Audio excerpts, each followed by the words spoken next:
Halo guys, selamat datang kembali di channel gua Irfan Akbar 67. Jadi dalam video kali ini gua bakal bahas anime yang baru aja selesai season satunya.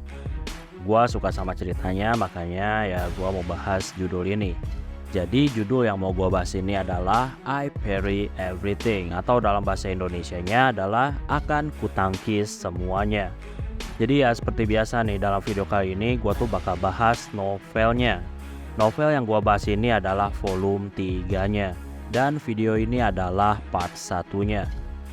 Sebelum mulai nih ya, gua ingetin lagi kalau video ini adalah spoiler untuk lanjutan animenya. Jadi kalau misalkan kalian gak suka spoiler, kalian tuh bisa langsung aja close video ini.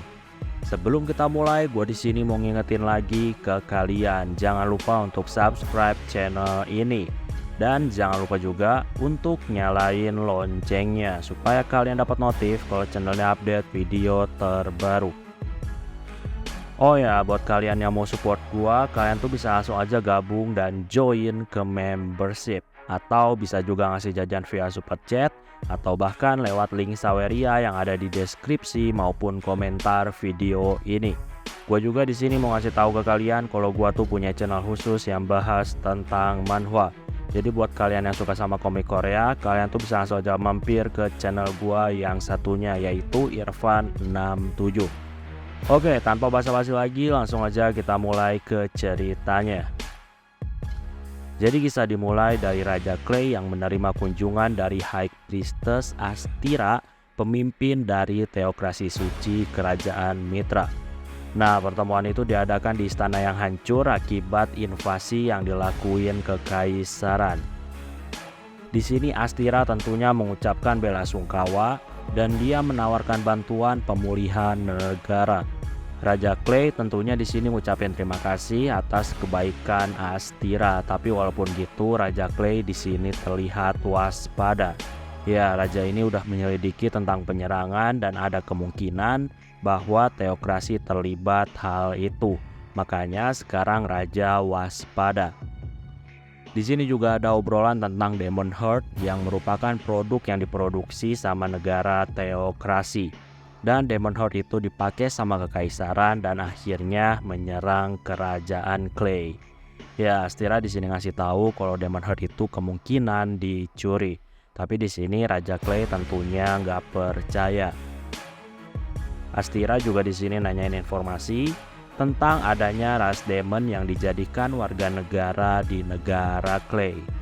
Ya, jadi ada perjanjian internasional yang mengharuskan negara-negara harus menyerahkan ras demon atau iblis kepada teokrasi. Nah, tapi walaupun gitu, Raja Clay di sini tuh dengan berani ngasih tahu kalau dia menolak untuk menyerahkan anak iblis kepada teokrasi. Astira di sini ngasih tahu kalau keputusan Raja Clay ini bisa aja dianggap sebagai pelanggaran perjanjian dan tentunya akan ada konsekuensi yang sangat serius. Astira juga di sini ingetin kalau ras iblis berbahaya. Astira juga ngasih tahu negara-negara yang tergabung dalam aliansi militer wajib menyerahkan semua ras iblis kepada teokrasi.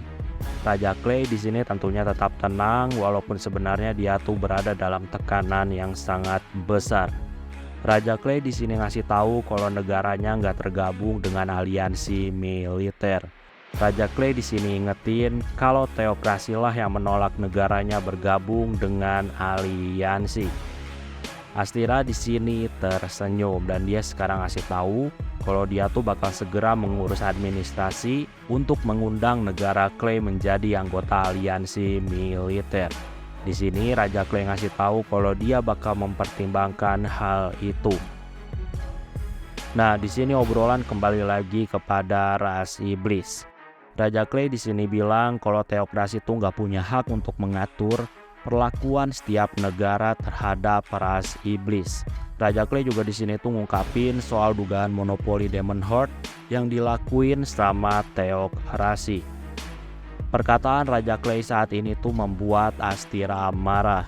Ya, perkataan itu seolah-olah menuduh bahwa Demon Heart dibuat dari ras iblis, makanya teokrasi mau kalau ras iblis dibawa ke negaranya. Astira di sini ngasih tahu kalau pembuatan Demon Heart Memang hal itu adalah rahasia yang sangat tinggi, tapi kalau misalkan ada sesuatu yang memaksa, maka teokrasi bakal menyebarkan cara membuatnya. Nah, di sini Raja Clay masih terus memprovokasi dan itu membuat Astira marah dan mengancam bahwa negara yang mengarahkan pedangnya kepada gereja teokrasi, maka negara itu bakal menerima hukuman ilahi. Ya, negara teokrasi adalah negara suci, jadi bisa dibilang negara agama. Makanya kalau misalkan ada negara yang mengancam mereka, dianggap sama aja dengan mengancam gereja mereka. Di sini Raja Clay ngasih tahu kalau dia tuh gak mau bermusuhan dengan siapapun. Tapi di sini Raja Clay tegasin kalau negaranya tuh punya aturannya sendiri. Jadi dia nggak mau ada negara lain yang ikut campur dengan aturan negaranya. Jadi istilahnya Raja Clay itu di sini mau kalau setiap negara harus bisa saling menghormati. Astira di sini mengerti dan menghormati keputusan Raja Clay yang tetap mau membiarkan ras iblis. Astira pun di sini mengalihkan obrolan. Astira di sini ngasih tahu kalau anaknya yaitu Tyrannus, dia tuh sangat menyukai anak dari Raja Clay yaitu Rine. Ya, Astira di sini berencana untuk mempertemukan Tyrannus dengan Rine. Jadi Astira tuh saat ini mengundang Rine ke pesta. Astira di sini ngasih tahu kalau sebenarnya Rine tuh udah bertunangan dengan anaknya. Nah, mendengar itu tentunya Raja terkejut. Dia tuh nggak pernah mendengar itu dari putrinya. Ya, pada intinya sekarang Astira tuh mengundang Rine dan Rollo untuk ke pesta anaknya.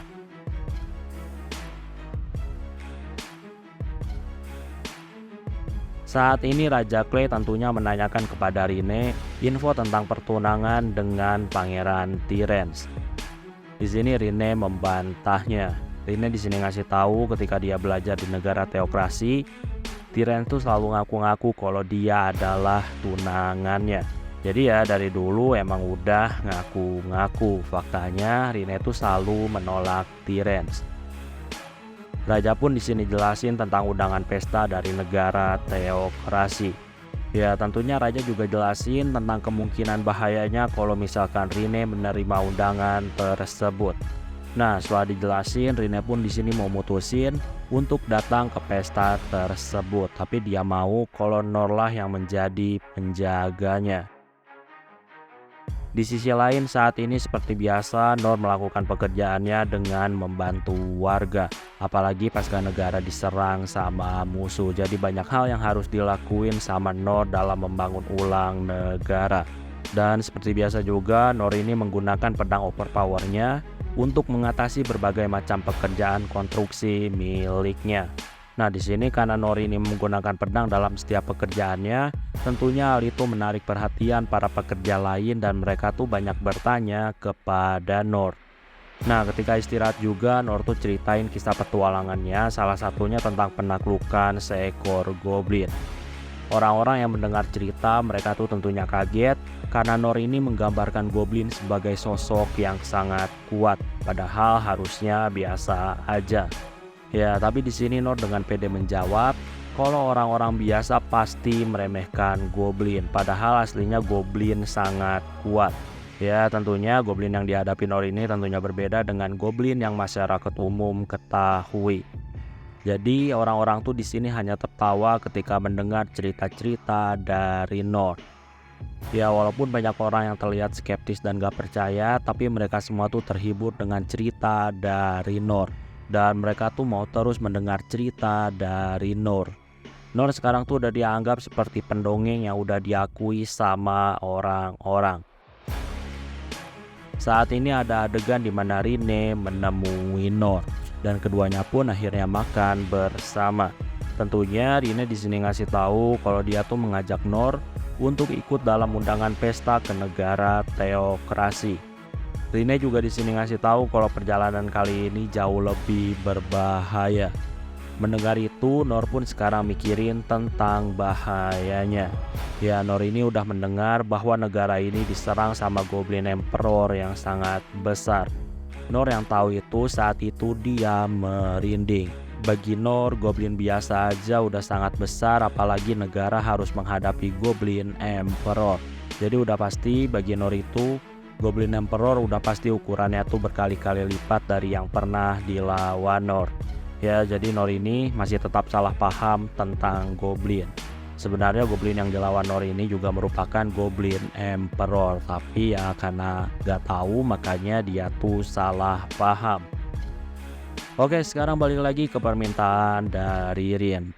Nor saat ini tuh gak ngerti kenapa dia yang dipilih. Bagi Nor ada banyak petualang lain yang seharusnya jauh lebih kuat. Nor juga sekarang tuh ngerasa kalau dia tuh masih ada kerjaan untuk membantu memulihkan kota pasca invasi. Di sini Rine mencoba meyakinkan Nor. Rine di sini jelasin kalau Rolo dan Ines mereka juga bakal ikut dalam perjalanan kali ini. Nor di sini tuh ragu untuk ikut, tapi di sini Rine masih terus berusaha untuk membujuknya. Rine juga di sini tuh bahkan ngasih tahu kalau di pesta tersebut bakal banyak ada makanan yang sangat lezat. Nah, mendengar tentang banyak makanan lezat, hal itu tentunya membuat Nor tergoda. Tapi walaupun gitu, Nor tetap ragu untuk ikut. Dan dia tuh merasa masih memiliki tanggung jawab untuk membantu memulihkan kota yang hancur. Jadi takutnya kalau misalkan dia nggak ikut kerja, hal itu malah memperlambat pemulihan kota yang hancur. Rine di sini tetap membujuk Nor. Rine di sini ngasih tahu kalau Nor sama Ines adalah orang yang paling dipercaya sama Rine, makanya dia tuh mau kalau Nor juga ikut menjadi penjaganya. Karena Rine di sini ngotot, Nor pun di sini ngasih tahu kalau dia tuh mau minta izin dulu kepada mandornya. Nor saat ini nanyain kepada mandornya tentang rencana ikut dengan Rine. Mandornya pun di sini ngizinin Nor dan mandornya mau kalau Nor ini mengejar impiannya untuk menjadi seorang petualang sesungguhnya. Nah, mendengar itu membuat Nor bersemangat dan dia tuh bertekad untuk berlatih lebih keras lagi supaya dia tuh bisa menjadi lebih kuat sebelum perjalanan menuju teokrasi dimulai.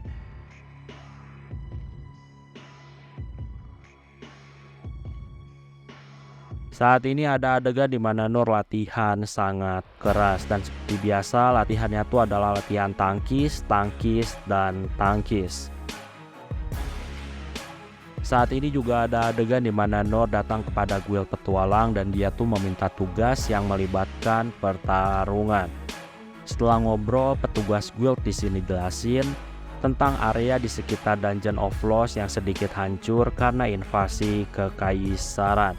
Jadi ada penghalang monster yang sedikit rusak.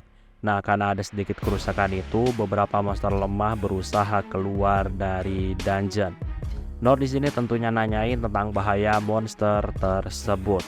Petugas di sini ngasih tahu kalau monster-monster itu hanyalah monster-monster yang lemah. Prajurit biasa pun pasti bisa dengan mudah mengalahkannya.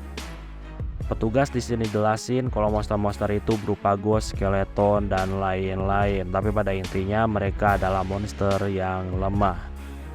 Oh ya, di sini diketahui juga ternyata sebelumnya kakak dari Rine tuh udah nawarin Nor untuk naik pangkat petualang dengan menggunakan surat rekomendasi dari kerajaan. Tapi sayangnya Nor menolaknya. Nor tuh mau berjuang sendiri untuk menaikkan peringkat petualangnya. Singkatnya, Nor pun sekarang menerima tugas memburu ghost.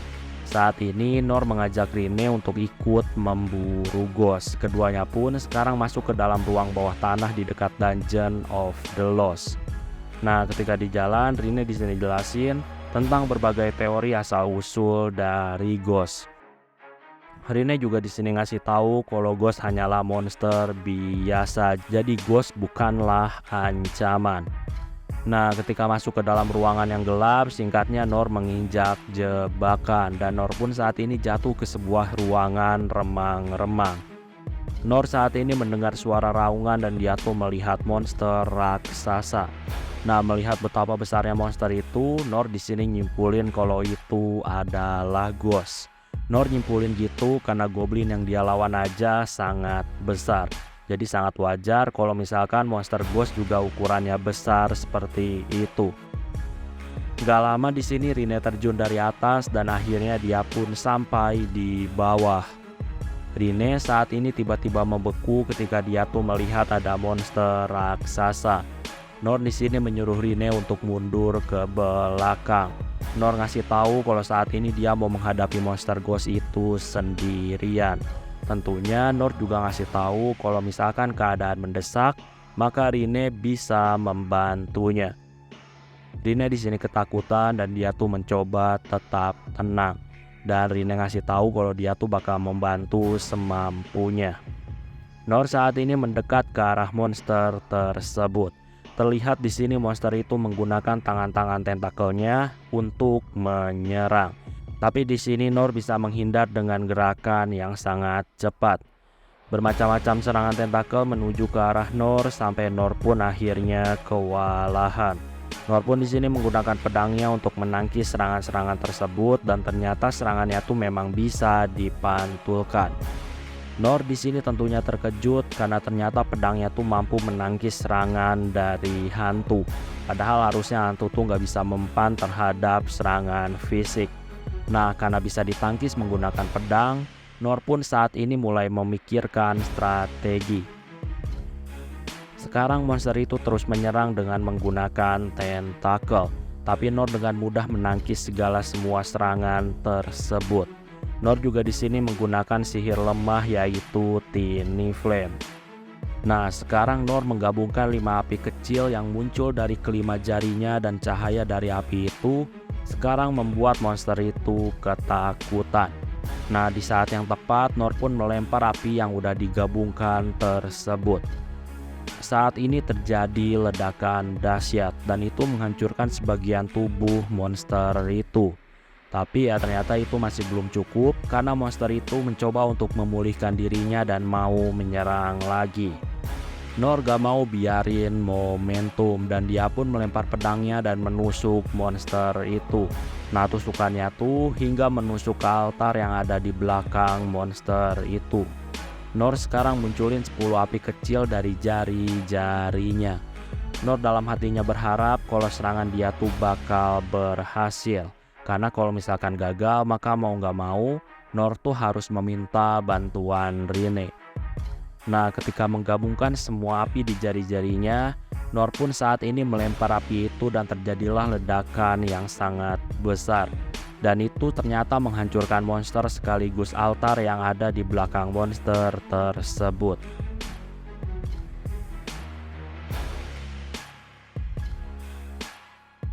Oke, sedikit flashback sebelum pertarungan dari Nor. Jadi saat ini Rine itu terkejut ketika dia melihat monster yang bernama Phantom Grey. Ya, jadi monster raksasa yang dihadapi sama Nor ini adalah Phantom Grey. Monster itu termasuk kelas bencana ekstrim. Phantom Grey itu pernah muncul ratusan tahun yang lalu hingga akhirnya disegel sama klerik yang kuat. Ya, monster itu disegel di sebuah altar bawah tanah. Nah, kemungkinan monster itu bisa lepas karena altar itu dirusak karena invasi kekaisaran. Rine pun di sini akhirnya mengerti alasan kenapa bisa banyak ghost berkumpul di tempat ini. Rine sekarang pun di sini hanya bisa ketakutan ketika dia tuh melihat monster mengerikan tersebut. Rine juga saat ini di sini menduga kalau Nor tuh kemungkinan udah merencanakan semuanya, termasuk sengaja menginjak jebakan yang ada. Rine tuh di sini awalnya tuh nggak ngerti tentang alasan kenapa Nor mengajak Rine hanya untuk berburu hantu yang merupakan monster yang sangat lemah. Tapi sekarang Rine pun akhirnya paham kalau Nor ini udah tahu tentang Phantom Grey dan mau menghadapi monster tersebut. Rine saat ini mengamati pertarungan Nor dengan monster tersebut dan dia tuh sangat takjub karena Nor ini bisa menangkis segala jenis serangan hanya dengan satu tangan miliknya dan tentunya dengan menggunakan pedangnya. Rine di sini semakin terkejut ketika Nor ngeluarin 5 Tiny Flame di setiap jarinya dan api-api itu digabungkan menjadi satu. Rine di sini itu nggak ngerti tentang gimana cara Nor bisa melakukan hal itu. Rine di sini menganggap kalau kekuatan Nor ini gak masuk akal dan ada di luar imajinasi miliknya. Ya, jadi sihir yang dikeluarin sama Nor ini menurut Rine adalah sihir fusion atau sihir gabungan. Sihir itu adalah sihir yang sangat kuat dan merupakan sihir tingkat tinggi.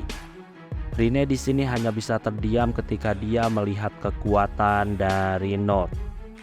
Singkatnya, Nord saat ini menggunakan kekuatan gabungan 10 mantra di jari-jari miliknya, dan itu membuat monster itu semakin hancur. Ya, tapi walaupun gitu, ternyata monster itu masih terus meregenerasi dirinya sendiri. Nord saat ini pun akhirnya menyerahkan sisanya kepada Rine. Rine sekarang tertegun, dia tuh nggak tahu maksud dari gurunya. Setelah dipikirkan, Rine pun akhirnya paham. Ya, Rine di sini menduga alasan kenapa dia diajak sama Nord itu semua karena Nord mau melatihnya, makanya sekarang Nord tuh menyerahkan sisanya kepada Rine untuk pembelajaran. Di sini walaupun takut, Rine pun di sini langsung menggunakan banyak buff untuk dirinya. Rine sekarang tuh mau meniru apa yang udah dilakuin sama Nord. Tapi yang Rine gunakan saat ini adalah sihir Hellfire. Nah, Rine di sini tuh menciptakan 2 bola api Hellfire, dan dia tuh berjuang untuk menggabungkan kedua sihir tersebut. Ya, tekanan menggabungkan sihir bisa dibilang sangat kuat. Tapi di sini Rine tuh nggak patah semangat dan masih terus mencoba. Rine juga di sini tuh menambahkan 2 sihir Wind Blast dan 2 sihir Purify. Jadi bisa dibilang total ada 6 sihir yang dicoba untuk digabungkan sama Rine. Singkatnya, dengan perjuangannya Rine pun akhirnya berhasil menggabungkan sihir-sihir tersebut, dan dia tuh langsung menembakkannya ke arah Phantom Grey. Ya, di sini terjadi serangan dahsyat yang langsung menghancurkan monster tersebut. Dengan api yang digabungkan dengan angin, hal itu saat ini membuat monster itu nggak bisa regenerasi karena udah nggak ada yang tersisa lagi. Rine di sini terlihat sangat senang dan bangga dengan apa yang baru aja dia lakuin. Rine di sini senang karena Norto membimbingnya menuju langkah untuk menjadi lebih kuat. Waktu berlalu. Saat ini ada adegan di mana Rine mengajak Rollo untuk ikut ke dalam undangan ke negara teokrasi. Awalnya Rollo ini ragu untuk ikut karena negara teokrasi adalah negara suci dan udah jelas sangat berbahaya bagi ras iblis. Tapi ya, setelah dipikirkan, Rollo pun di sini memberanikan diri untuk ikut. Jadi bisa dibilang Rollo udah membuat keputusan mau ikut ke negara teokrasi. Saat ini juga Rollo tuh bertekad untuk menjadi petualang supaya dia tuh bisa menjadi lebih kuat. Rollo di sini tentunya ngasih tahu Ines tentang rencananya yang mau menjadi petualang, dan Rollo juga ngasih tahu kalau dia mau menjadi lebih kuat.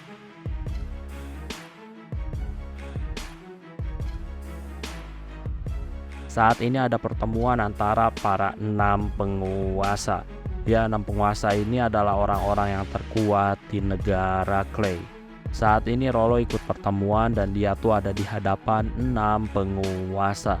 Rollo ini diajak sama Ines. Di sini Ines jelasin kalau Rollo tuh bakal ikut dalam perjalanan menuju negara teokrasi. Karena hal itulah semuanya tuh harus mempersiapkan agar Rollo menjadi kuat. Ya, pada intinya Rollo ini mau ikut kelas pelatihan. Tentunya di sini awalnya ada beberapa pertanyaan tentang kenapa anak kecil seperti Rollo harus ikut ke negara teokrasi yang merupakan tempat berbahaya bagi ras iblis. Setelah banyak diskusi, 6 penguasa pun akhirnya mutusin untuk mengawasi pelatihan Rollo. Jadi Rollo ini bakal dilatih sama 6 penguasa.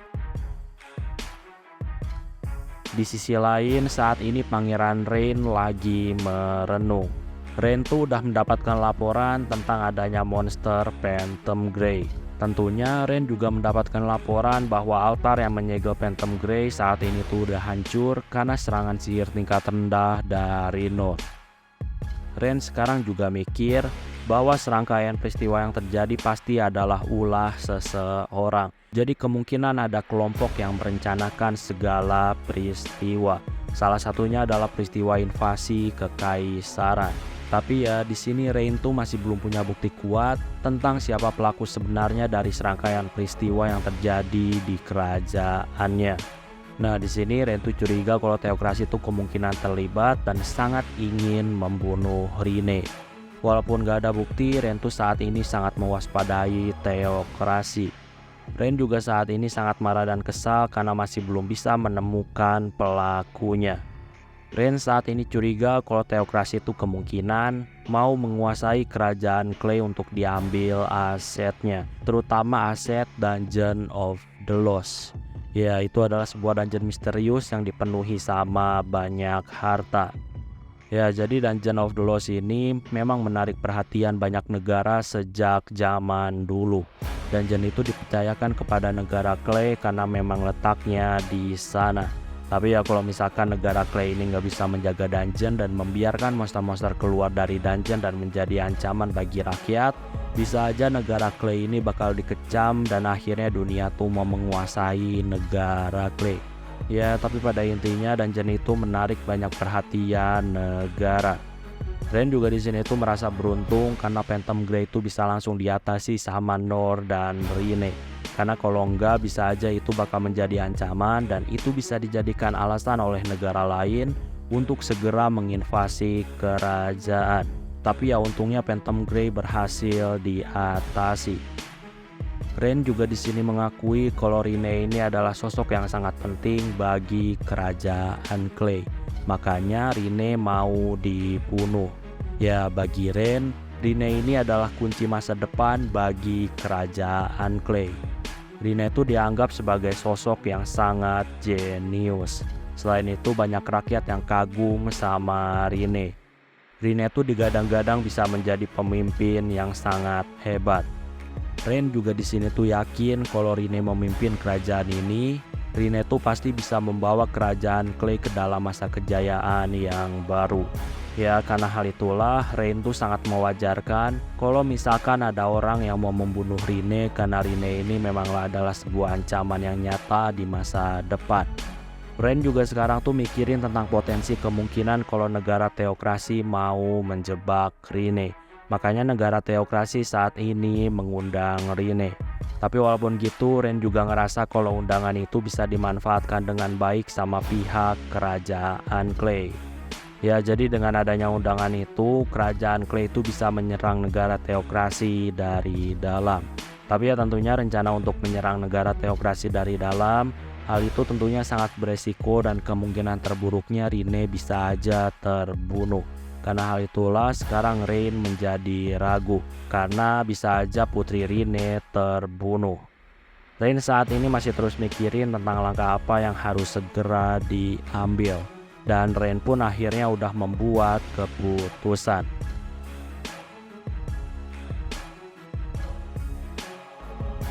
Oke, sebelum gua akhiri videonya, gua di sini mengucapkan terima kasih ke kalian karena udah mau join ke membership. Jadi terima kasih untuk LCG_GT, Sano, Sukasa, Rev, Aditya Dharma Putra, Isam Prayogo, Freyatama, Dino Bagus, HS, Ma'arif, Sasuga Kuasama, Raka Putra Utama, Fernando Chandra, Nael, Ragil Belhaki, Sarin Senju, dan Penster. Sekali lagi gue ucapin terima kasih ke kalian karena udah mau join ke membership. Oke, kayaknya cukup untuk video pembahasan kali ini. Terima kasih karena udah nonton video ini sampai habis. Jangan lupa untuk subscribe, like, dan yang paling penting adalah jangan lupa untuk share video ini ke teman-teman kalian. Sampai bertemu kembali di video-video selanjutnya. Terima kasih.